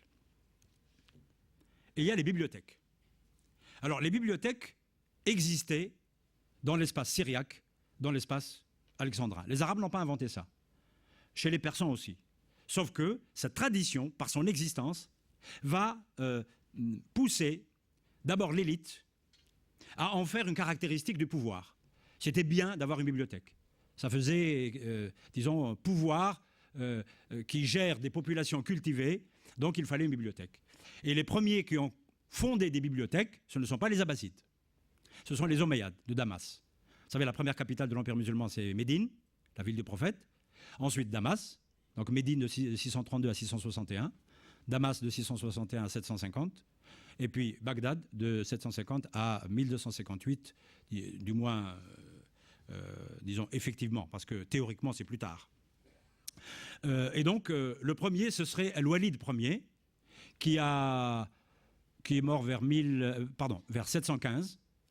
C'est un Omeyyade, parmi beaucoup de califes Omeyyades, mais il est reconnu par les historiens comme étant le premier à avoir officialisé l'existence d'une bibliothèque califale, impériale. Et on raconte que parmi les premiers livres qui vont alimenter cette bibliothèque, bien sûr, il y a le Coran, bien sûr, il y a les hadiths du prophète, il y a aussi les chroniques de l'histoire des Arabes. On va commencer à écrire très tôt les chroniques. Mais aussi, et c'est étonnant, il faut le prendre aussi soit comme un fait historique vrai, soit comme une reconstruction, mais même la reconstruction d'événements imaginaires est significative du comportement des citoyens, bien sûr, de la cité. Eh bien, on raconte que le cadeau qui a été envoyé de la péninsule ibérique jusqu'à Damas par le général berbère qui a dirigé les armées musulmanes qui ont conquis l'Espagne, qui ont conquis la péninsule ibérique, une partie, le cadeau qui a été envoyé, c'était essentiellement des livres. Et parmi les livres, il y avait des Bibles, un livre sur la chimie et un livre sur la fabrication des hyacinthes. Et donc, on n'est pas sûr de l'authenticité de ce fait, c'est rapporté par des historiens sérieux, mais toujours est-il qu'on met au crédit de ce calife d'avoir commencé à alimenter la bibliothèque, non pas seulement par des écrits arabes ou des écrits liés à la nouvelle religion, mais symboliquement par des écrits qui contiennent un certain savoir. Comme la Bible, de toute façon, fait partie du socle de l'islam, puisque l'islam se présente comme le prolongement des religions monothéistes, ce n'est pas du tout contradictoire. Cet événement peut être vraisemblable. D'accord ? Mais ce n'est pas tellement le fait qu'il y ait la Bible dans la bibliothèque du calife qui est étonnant. C'est le fait qu'il y ait donc de la chimie. Voilà. C'est-à-dire qu'on commence déjà à s'intéresser, sans étudier, au corpus scientifique, quelle que soit son origine. Et puis, il y a eu les institutions d'enseignement. Ça, c'est le domaine le moins connu. Il faut encore des recherches de plusieurs décennies, je pense. Il y a eu beaucoup de recherches, en particulier par le professeur Makdisi, en Grande-Bretagne, qui a écrit un beau livre sur l'histoire des institutions d'enseignement en pays d'islam, mais il n'a pas trouvé beaucoup d'informations sur l'enseignement des sciences. Alors, nous, chercheurs qui fréquentons les manuscrits, nous trouvons des informations, comme ça, des bribes dans les manuscrits, dans les bibliographies, etc. Peut-être qu'un jour, il sera possible de rassembler tout ça et de faire une petite histoire des institutions d'enseignement. Pour résumer, on a commencé à enseigner la langue arabe, la grammaire, le calcul, très vite, au moins à partir du début du IXe siècle, d'abord dans les mosquées. Dans chaque quartier, il y avait une petite mosquée, mais même les grandes mosquées étaient un espace polyvalent. Il y avait le matin, on enseignait aux enfants, l'après-midi, on enseignait aux adolescents, et puis le soir, il y avait ce qu'on appelle des conférences de haut niveau. Et ces conférences il n'y avait pas une seule conférence, l'espace était tellement immense, on optimisait l'espace, si vous voulez, ça on le sait. Et donc, vous savez, il n'y a que 5 prières par jour. Hein.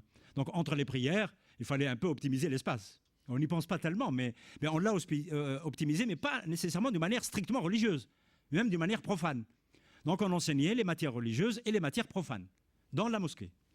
On n'a pas de preuve précise que le soir, on enseignait les mathématiques et l'astronomie dans une mosquée. Je n'ai pas de preuves.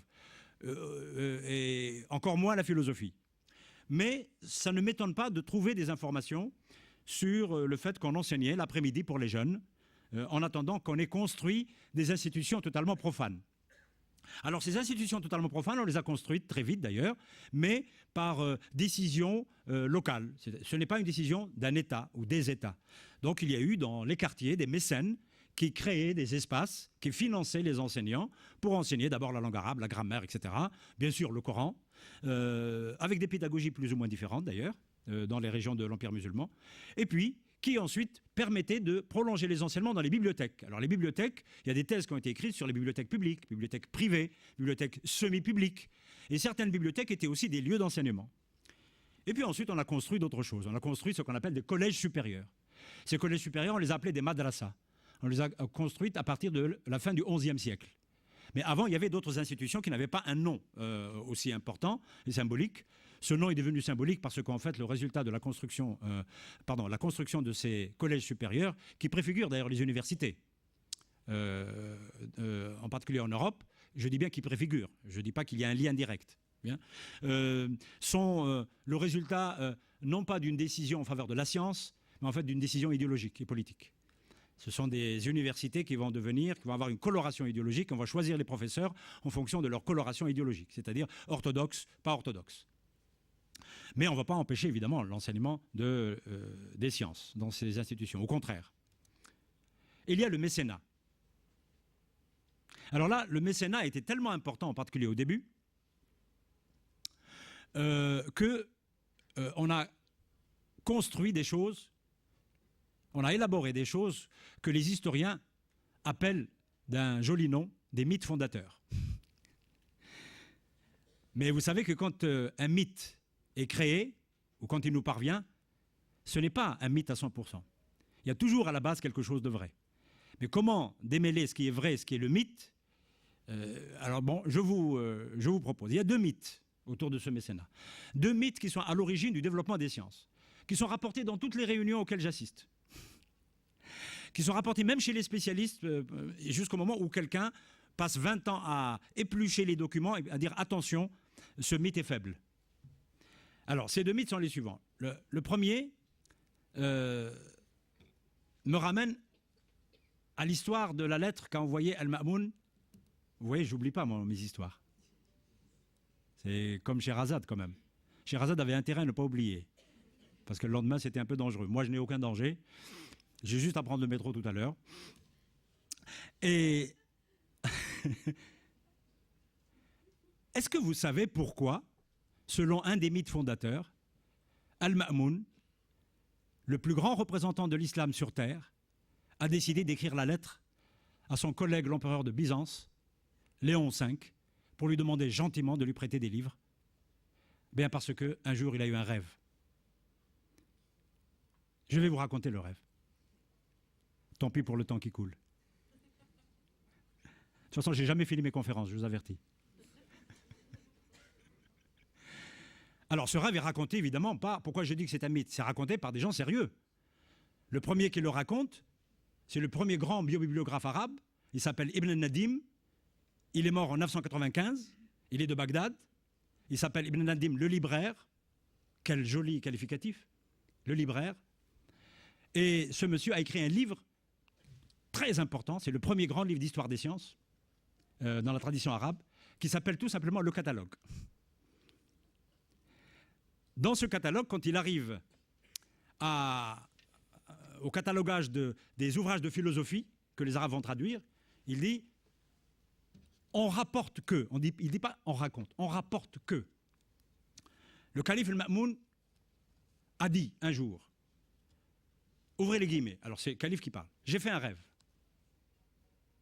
Et devant moi m'est apparu un visage extraordinaire. » Alors vous vous attendez à ce que, puisque c'est le plus grand représentant de l'islam, à ce que ce soit le prophète, dans sa splendeur. Alors il le décrit. Il dit c'est un monsieur blanc, avec des yeux bleus, avec une sérénité extraordinaire, qui diffuse de l'intelligence. Il dit alors, la surprise passée, j'ai osé lui poser la question. Qui es-tu? Et le monsieur répond, je suis Aristote. Alors le calife, c'est le biographe qui raconte. Le calife, d'abord, a un moment de déstabilisation. Vous imaginez, le calife des musulmans, qui règne sur le plus grand empire de l'époque, il est déstabilisé par ce personnage. Et puis ensuite, il reprend ses esprits, il lui dit, est-ce que je peux te poser une question? Aristote dit, pose. Il lui dit, qu'est-ce que le bien? Il dit, le bien, c'est ce qui est bien pour l'esprit. Al-Ma'moun dit, et puis encore. Aristote dit, le bien est ce qui est bien pour la loi. Al-Ma'moun dit, et puis encore. Il dit, le bien est ce qui est bien pour la population, pour le peuple, pour les gens. Il dit, et puis encore. Aristote dit, il n'y a plus d'encore. Et alors Al-Ma'moun s'est réveillé. Et alors il appelle son secrétaire. Et il lui dit, je te dicte une lettre.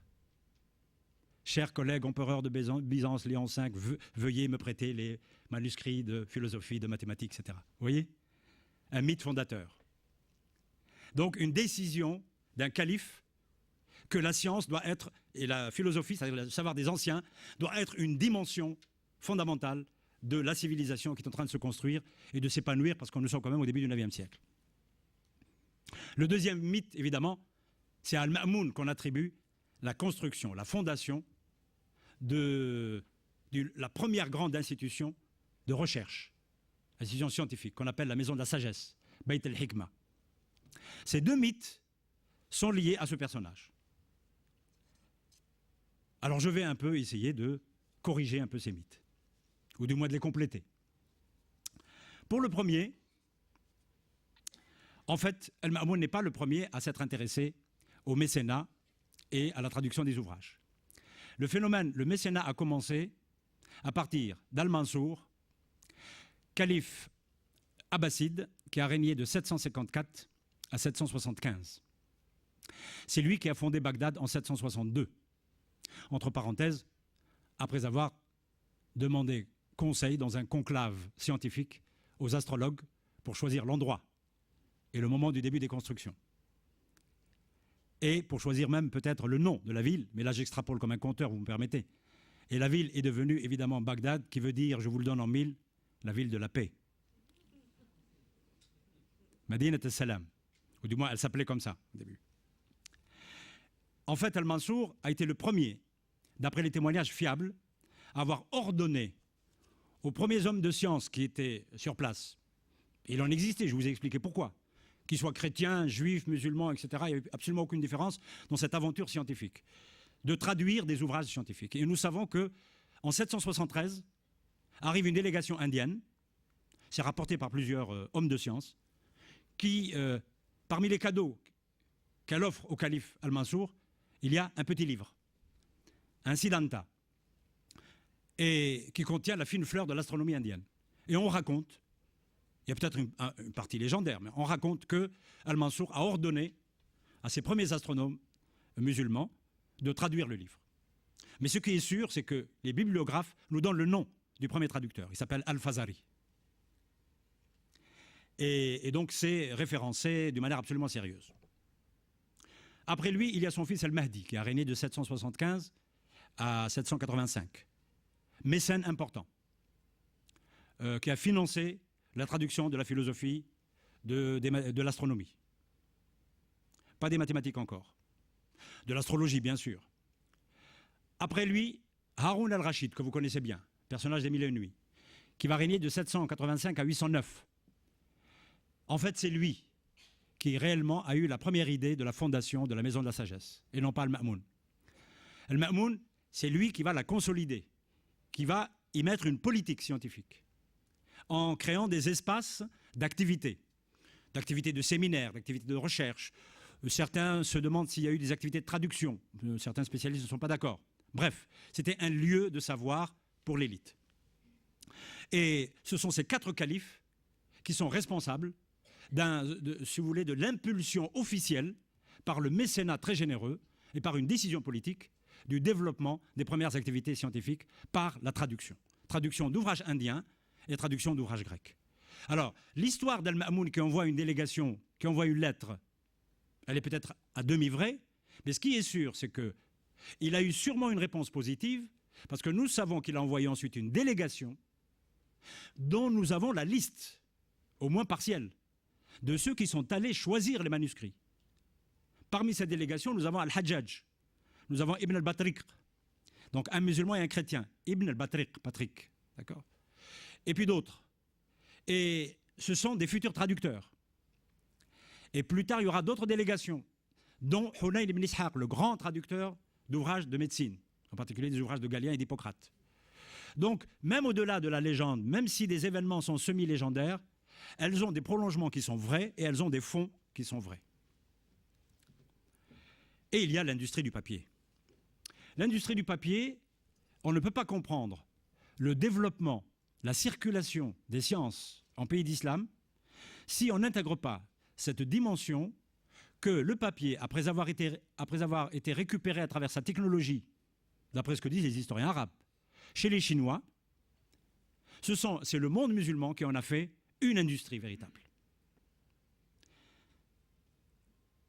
Première usine à papier à Samarcande, par le gouverneur, c'est ce qu'on raconte.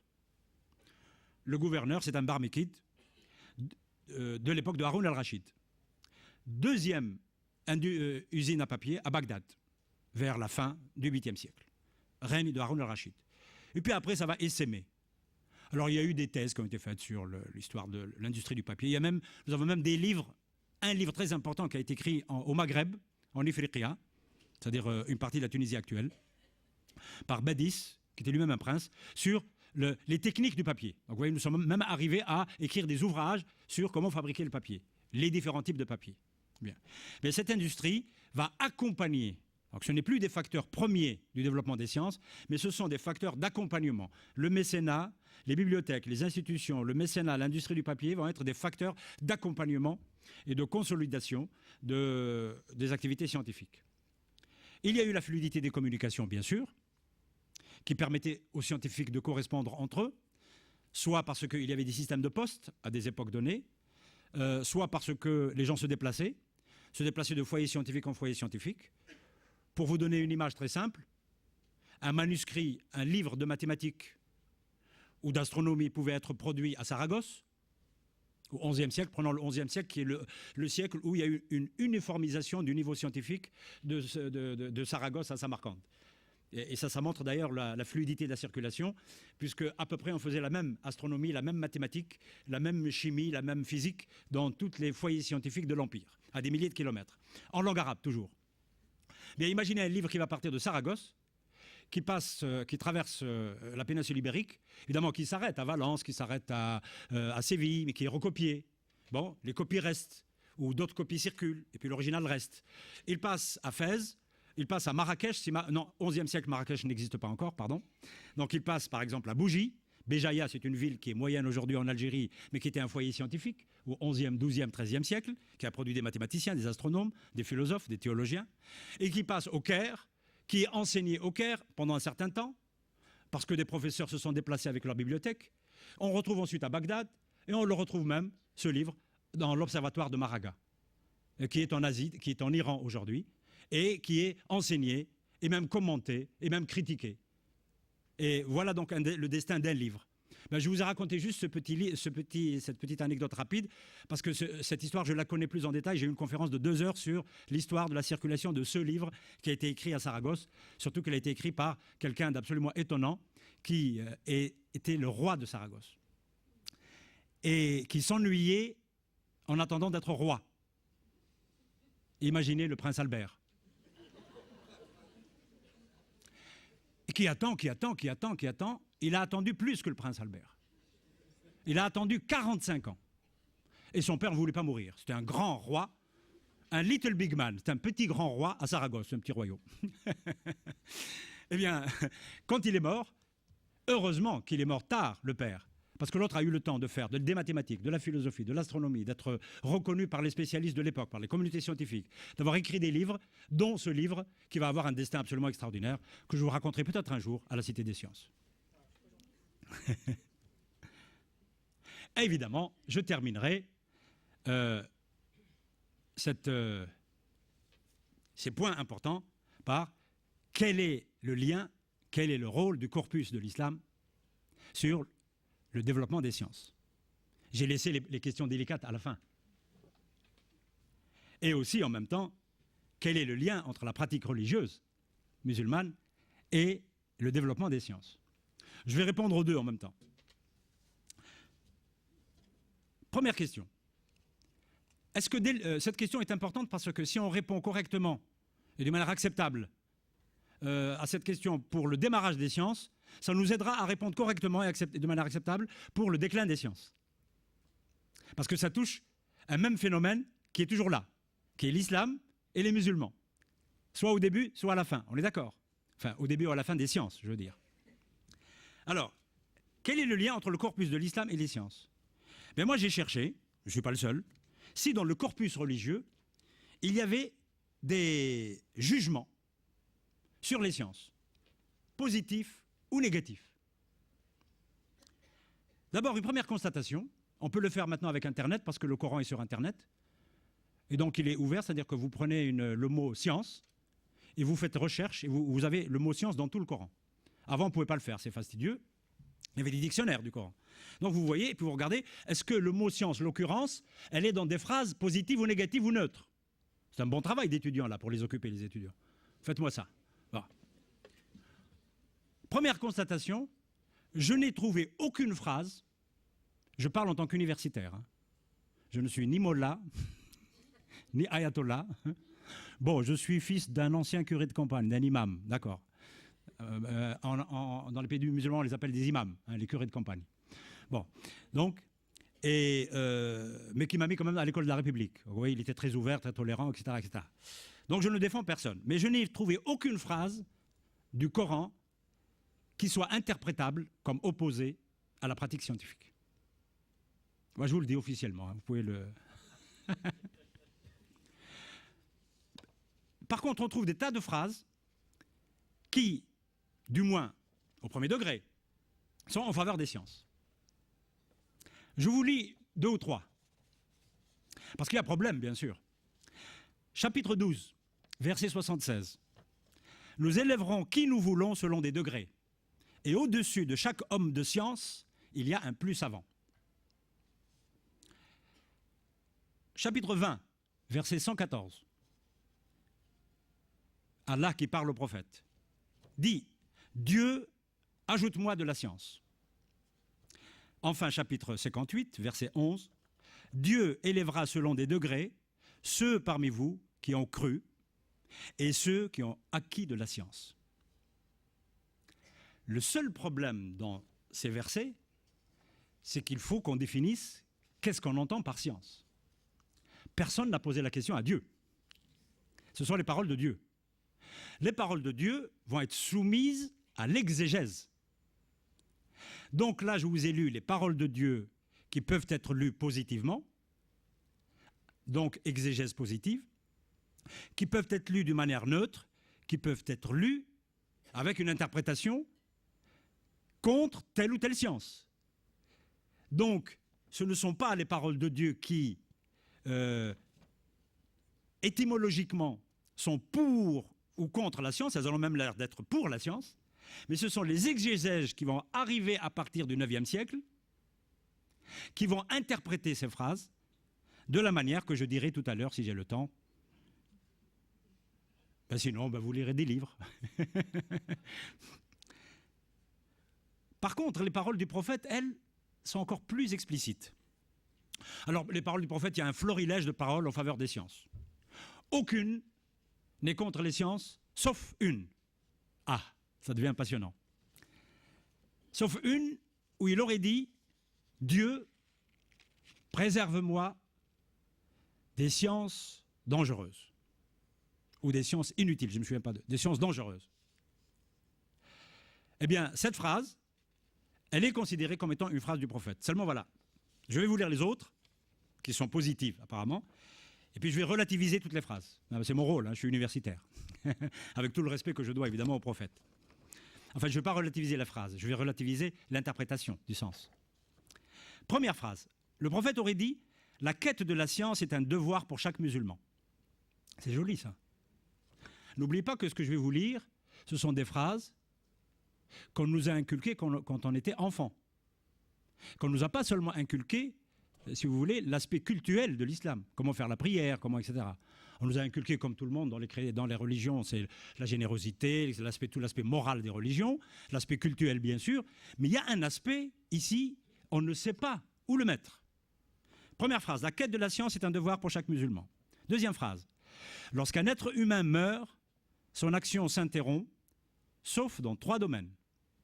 Une charité pérenne, un enfant bienfaisant et une science utile aux autres.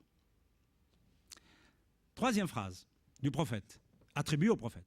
Celui qui a acquis une science et qui ne l'a pas diffusée, Dieu le bâillonnera le jour du jugement dernier à l'aide d'un bâillon de feu.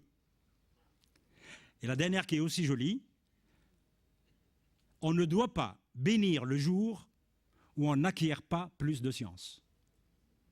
Donc vous, aujourd'hui, vous êtes bénis. Évidemment.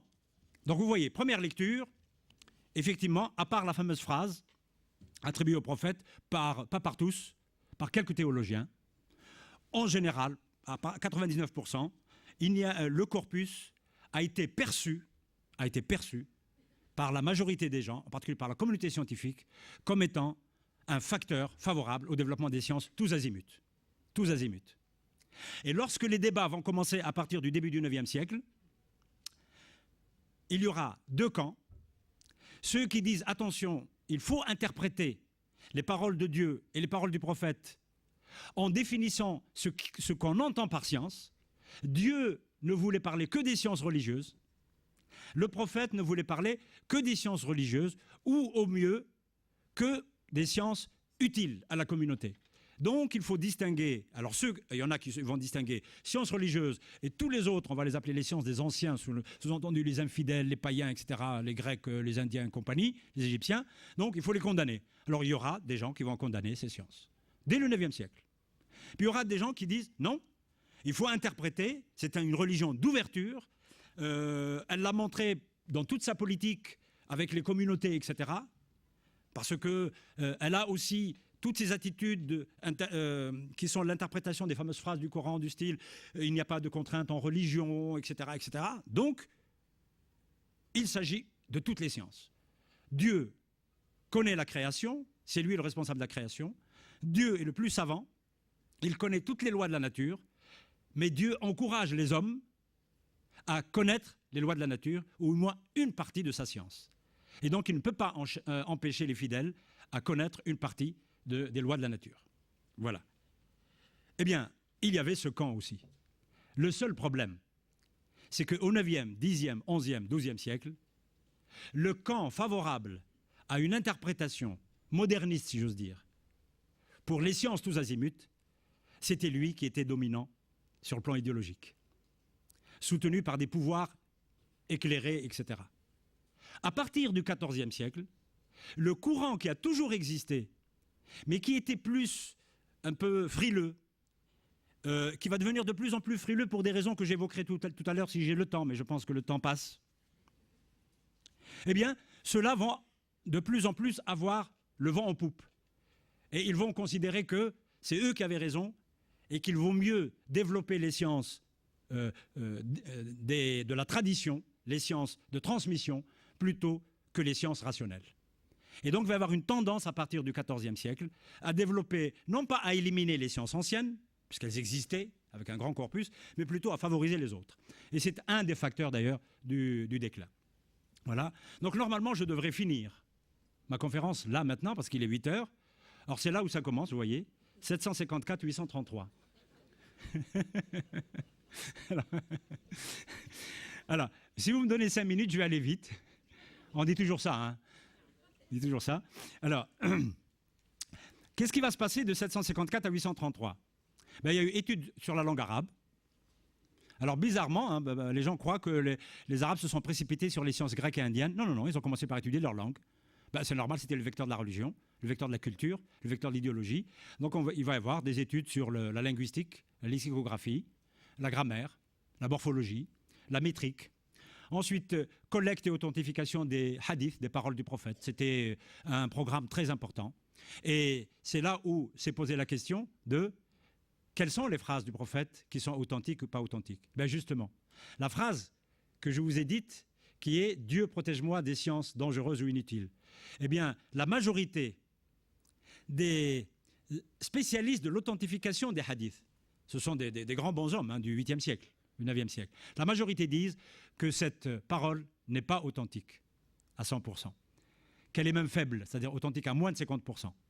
Donc vous voyez, la seule phrase négative attribuée au prophète sur les sciences, ce sont des gens, des acteurs, des théologiens eux-mêmes, des spécialistes des paroles du prophète qui disent elle n'est pas aussi authentique que d'autres paroles. D'accord? Donc du coup, elle a affaibli l'argumentation de ceux qui étaient contre la science des Grecs et des Indiens. Et il y a le phénomène de traduction. Donc là, retenez simplement qu'ils vont traduire tout ce qu'ils vont trouver et que malheureusement, ils ne vont pas tout trouver. Et à partir de ce qu'ils ont trouvé, dans toutes les disciplines, ils vont d'abord traduire du grec au syriaque. Ils avaient déjà traduit, avant d'être musulmans, du sanskrit au persan, du grec au persan, au Pahlavi. Et puis ça va s'accélérer, 8e, début du 9e, du grec au sanskrit, surtout pour la médecine. Pendant un siècle, la médecine a été pratiquée en sanskrit, en syriaque, pendant un siècle. Tous les grands médecins, d'ailleurs, des Omeyyades et des premiers Abbassides, travaillaient, parlaient, enseignaient en syriaque. Et ensuite, donc, il y a le grand phénomène de traduction directement. Tout ce qu'on avait traduit du grec au syriaque, on va le retraduire du grec à l'arabe.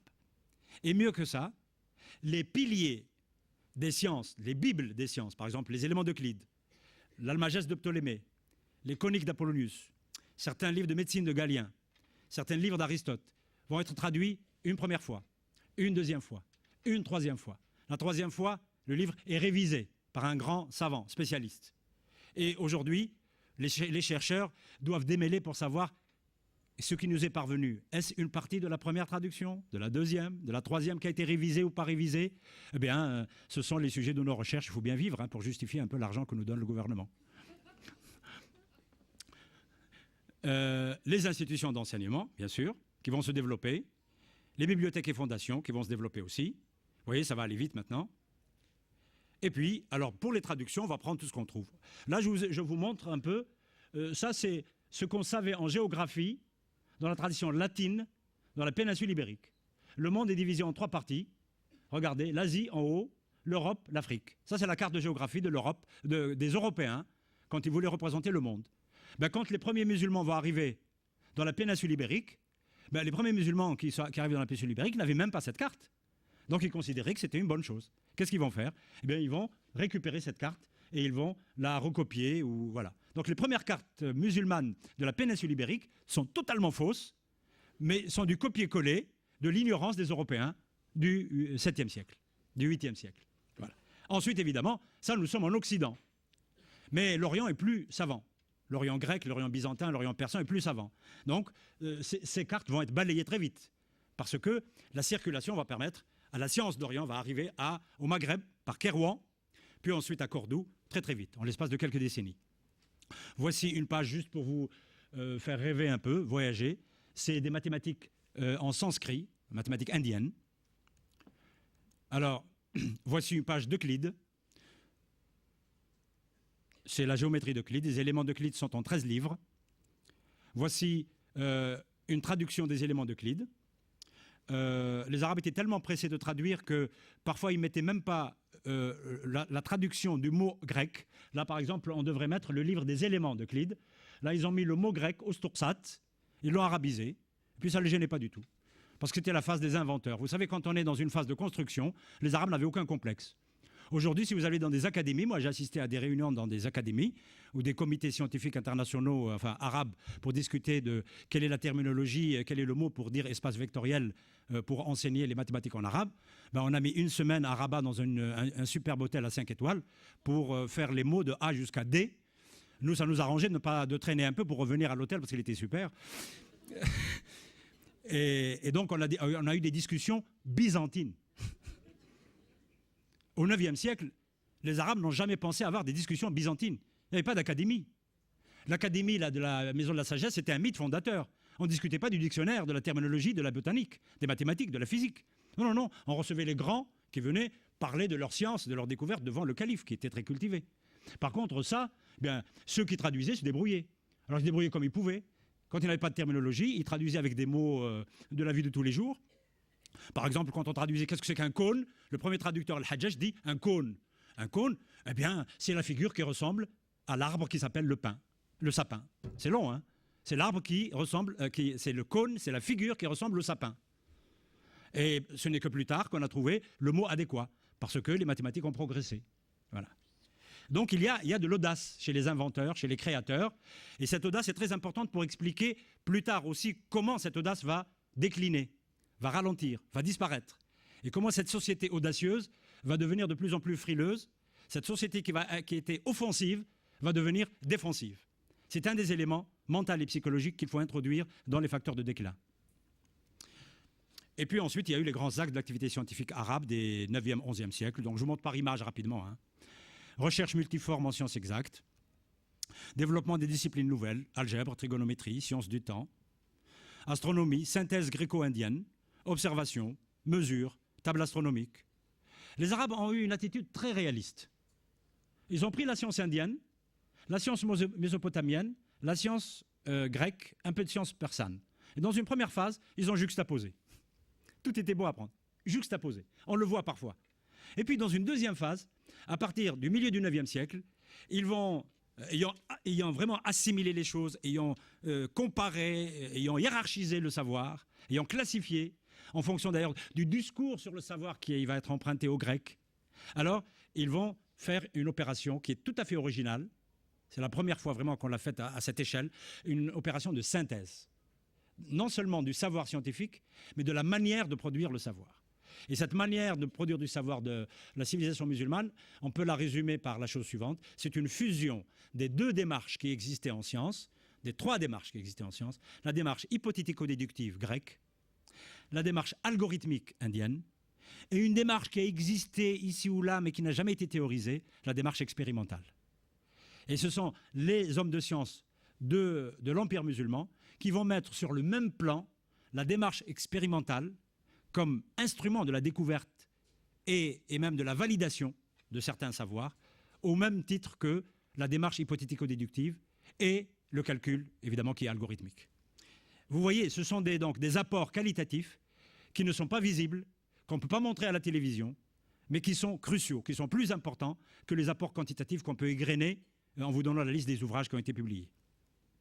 Alors, publication de nombreuses sommes médicales, de traditions essentiellement galéniques et hippocratiques, mais on a découvert quand même, depuis quelques décennies, que les musulmans ont pris la tradition médicale indienne. On ne le savait pas avant. Et donc, il y avait une belle tradition médicale indienne qu'ils ont introduite dans leur synthèse aussi de la science médicale arabe. Il y a évidemment développement de la philosophie, innovation technologique, beaucoup d'innovation technologique, et surtout, fin du XIe siècle, vous voyez, 9e, 10e, 11e, 3 siècles d'âge d'or. Ensuite, c'est le palier. Le palier, la science restera vigoureuse au 12e, 13e, 14e, même jusqu'au 15e, dans différentes régions, de manière inégale. En particulier à Samarcande, l'un des plus grands astronomes de l'Empire musulman est mort en 1429, il s'appelle Al-Kashi, et c'est lui qui a publié un livre qui contient les calculs les plus fins, qui ne vont être dépassés qu'un siècle plus tard, en Europe, les calculs les plus fins sur la valeur approchée de pi. Alors la circulation de la science arabe va commencer, vous voyez, pendant l'âge d'or. On n'attend pas le déclin. Pourquoi ? Parce que ça n'a pas été décrété par les Arabes, la circulation vers l'Europe. Ça a été décrété par des individus, des communautés, pas par les États européens, qui avaient d'autres chats à fouetter, et qui vont chercher la science. Ils vont chercher le feu sacré, comme les Arabes l'ont fait. Donc voilà des instruments qui vont être soit conçus, soit appliqués, parfois les idées sont grecques, soit créés complètement par les Arabes. Ça, c'est un globe céleste. Ça, c'est une sphère armillaire. Ça, c'est un astrolabe. Mais tout cela, on vous en parlera dans les conférences à venir. Hein. Je vous montre juste pour reposer un peu vos oreilles de mes discours. Ça, c'est un astrolabe linéaire. C'est un astrolabe stylo. C'est un gadget scientifique. Donc, vous voyez, les scientifiques ne faisaient pas que de la science pour résoudre les problèmes de la vie de la cité. Vous savez, on dit toujours que c'est grâce aux 3 problèmes de la religion que les sciences arabes se sont développées et ont connu leur vigueur. Il faut corriger cette appréciation qui est dépassée par les spécialistes. C'est vrai que les 3 grands problèmes que j'ai évoqués au début ont été à l'origine d'un encouragement très puissant de la science, en particulier par les commandes des califes, pour dire, voilà, il faut me résoudre ces problèmes qui intéressent la cité. Mais vous savez, quand on a résolu les 3 problèmes de la direction de la Mecque, on les a résolus scientifiquement, c'est-à-dire avec des théorèmes, avec des résultats, avec même des solutions exactes ou des solutions approchées. Direction de la Mecque, calendrier lunaire et le calcul du temps, de manière précise ou approchée, on les a tous résolus avant le milieu du IXe siècle. Si vraiment la seule raison du développement des sciences en pays d'islam, c'était la résolution de ces 3 problèmes, les sciences auraient dû décliner à partir du milieu du IXe siècle. Or, c'est là où il y a eu le flamboiement de la science. Donc, cette hypothèse est faible. Il faut la compléter par les facteurs que je vous ai donnés. Ça, c'est juste en passant, si vous voulez. Voici un astrolabe qui a l'air de ressembler à l'autre, exactement comme le Canada Dry qui ressemble à... etc. Et pourtant, là, c'est une bombe. Là, il y a plus de mathématiques, et technologiquement, c'est plus moderne que l'astrolabe conçu par les Grecs et développé par les Arabes. Ça s'appelle un astrolabe universel. Monsieur Morellan vous racontera peut-être pourquoi on l'appelle universel. Il ne faut pas quand même que je parle à sa place aussi, quand même, parce qu'il ne sera pas content. Voici un cadran solaire. Si vous allez à la mosquée Omeyyade de Damas, il y en a un qui est accroché sur une des façades de la mosquée. C'est pour donner l'heure des prières. Voici l'utilisation de la boussole pour les prières. La boussole intervient dans l'Empire musulman au XIIIe siècle. Voici une miniature authentique du XVIe siècle sur ce que c'est qu'un observatoire. Celui-là, c'est le dernier observatoire musulman à Istanbul. Tous les instruments que vous voyez là sont authentiques, ont été authentifiés par les spécialistes. Certains nous sont parvenus et d'autres ont été reconstitués par l'Institut de Francfort, qui a essayé de reconstituer tous les objets scientifiques de la civilisation arabo-musulmane. Voici une carte de géographie. Donc là, il y a toute une science de la géographie, 2 types de géographie, géographie descriptive, géographie mathématique. Ça, c'est la géographie descriptive, c'est plutôt la carte d'Elici. Vous remarquez quelque chose? Vous reconnaissez l'Arabie, l'Afrique, l'Espagne? Mais si vous lisiez l'arabe, vous verrez qu'en haut, c'est marqué le sud, et en bas, le nord. C'est de l'arabe, écrit à l'envers. Et pourquoi? Je ne réponds pas à la question. Le géographe, M. Al-Khadem, vous répondra, parce que c'est lui qui parlera après moi. Le 14. C'est une convention des géographes. Alors ne pensez surtout pas que c'est de la débilité. Parce que on peut faire n'importe quelle convention quand on est scientifique. De toute façon, entre vous et moi, vous savez ce que c'est vraiment le Nord? Est-ce que c'est vraiment celui-là? Moi, je peux décréter, en tant que citoyen libre et honnête, que le Nord, c'est ça. D'accord? Bon, ça peut vous choquer maintenant, parce que vous n'êtes pas encore habitué. Voici, par exemple, de la chimie. Ça, c'est de la chimie industrielle. Ce que vous voyez là, c'est des alambics mis en parallèle pour produire des produits qui sont liés soit à la cosmétique, soit à, par exemple, l'eau de fleurs d'oranger, au parfum, etc. Mais on peut considérer que dans l'Empire musulman, on a atteint le stade, on a dépassé le stade de l'expérimentation, etc., du laboratoire, mais ce sont des fabrications, des produits industriels. Et c'est une miniature authentique. Ça, c'est une balance inventée par des spécialistes de la physique qui permet d'étudier les poids spécifiques. Ça, c'est une page d'un mathématicien philosophe, Al-Kindi, du IXe siècle, sur les miroirs ardents. Les miroirs ardents, c'est de la technologie militaire, mine de rien, parce qu'elle permet de mettre en pratique le grand principe qui a été attribué à Archimède, mort en 212 avant Jésus-Christ, à Syracuse, et qui, légende dit, aurait été tué par les Romains parce que, précisément, il avait inventé le principe de brûler les bateaux des Romains avec les miroirs ardents, puisqu'il dirigeait les rayons du soleil en focalisant les rayons avec des miroirs soit sphériques, soit paraboliques.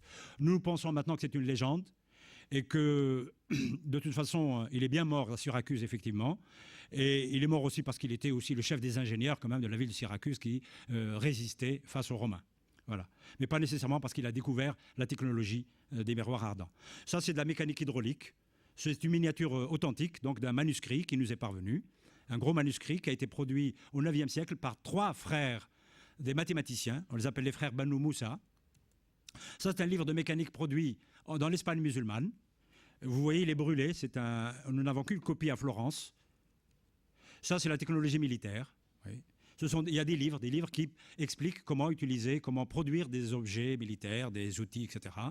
Voilà. Alors, pour le XIIe, XIIIe siècle, rapidement, il y a eu toujours des recherches originales en mathématiques, en astronomie, en mécanique, le renouveau de la logique. Au XIVe, XVe siècle, c'est presque fini. Ralentissement de la recherche. Voilà, on arrive aux choses qui fâchent. À partir du XIVe, nous observons, en tant qu'historiens, des phénomènes, des indices de ralentissement de la recherche dans plusieurs domaines. Comme je n'ai pas le temps, je vous parlerai du cas des mathématiques où j'ai des exemples flagrants de ralentissement trouvés par les spécialistes. J'en ai trouvé moi aussi. Mais il y a aussi les témoignages des contemporains. C'est quand même frappant. Des contemporains qui disent, dès le XIVe siècle, nous voyons les choses décliner. Ce n'était plus comme avant. Bien sûr, aujourd'hui aussi, on dit toujours, ce n'était plus comme avant. Les anciens disent, ce n'était plus comme avant, par rapport à ce qu'ils ont vécu. Mais là, ce sont des scientifiques, des intellectuels, qui sont des, comment je les appelle moi, des vigies de haute mer, qui regardent le passé de haut et l'avenir aussi, qui essayent de deviner. Eh bien, un des grands vigies de haute mer, une des grandes vigies de haute mer, c'est le grand intellectuel maghrébin Ibn Khaldoun, mort en 1406, qui a été mathématicien, qui a été un peu philosophe, mais qui était surtout un grand historien et grand intrigant politicien devant l'Éternel. Il a été plusieurs fois ministre, Premier ministre, etc., etc. Il a même été ministre de la Justice en Égypte, parce que l'Empire était ouvert. Il a été ministre à Grenade, au Maghreb extrême, Maroc aujourd'hui, au Maghreb central, au Maghreb oriental, c'est-à-dire la Tunisie, l'Ifriqiya, bref. Et c'est lui qui dit dans son introduction de son grand livre, vous savez qu'il a fait un livre de 14 volumes, dont l'introduction fait 1000 pages. L'introduction toute seule, qui s'appelle d'ailleurs l'introduction. Et dans cette introduction, il parle du déclin. Je vous invite à lire cette introduction, elle a été traduite en français plusieurs fois. Et la dernière traduction, qui est excellente, celle de mon collègue et ami, Chedadi, elle est publiée quand même dans une édition prestigieuse, celle de Gallimard, la Pléiade. Voilà. Donc, ralentissement de la recherche, diminution des programmes, disparition de certains foyers scientifiques. Alors je pense que les collègues vous raconteront cette saga du déclin à chaque fois qu'ils parleront de leur discipline, si vous leur posez des questions, parce qu'il y a toujours, la matière est toujours très très riche. Voilà. Alors je terminerai par le phénomène du déclin, comment, pourquoi. Je vous ai dit, donnez-moi 5 minutes, je vous ai pris beaucoup plus, sauf si vous voulez que je le laisse dans la discussion. Bon, rapidement, je vous pose la question. Voilà, je pense qu'il y a des facteurs externes. Je ne me mouille pas, vous allez voir, parce que c'est une question très sensible. Il y a des facteurs économiques, dont certains responsables sont des villes italiennes. Et on n'a rien sans rien, parce que les villes italiennes, ce n'est pas par hasard, ce sont elles qui vont construire la première phase de la Renaissance européenne. Ce n'est pas en France, ce n'est pas en Allemagne et en Angleterre. C'est dans les villes italiennes. Je ne dis pas l'Italie, c'est les villes italiennes. C'est des villes libres, des villes indépendantes. Venise, Florence, Pise, Amalfi, Gênes, Bari, même des villes qu'on ne connaît pas beaucoup. Des facteurs idéologiques, les croisades. Des facteurs militaires, les Mongols. Les croisades, 8 croisades officielles. Les Arabes en comptent plus. Première croisade officielle, 1099, la croisade des Gueux. 8e croisade, la croisade de Saint-Louis. La première va vers Jérusalem. La deuxième, la troisième, la quatrième vers Jérusalem, Saint-Jean d'Acre. Puis à partir de la 5e, il y a une sorte de détournement. À partir de la 4e, des détournements des croisades. 4e croisade ne s'intéresse pas à Jérusalem.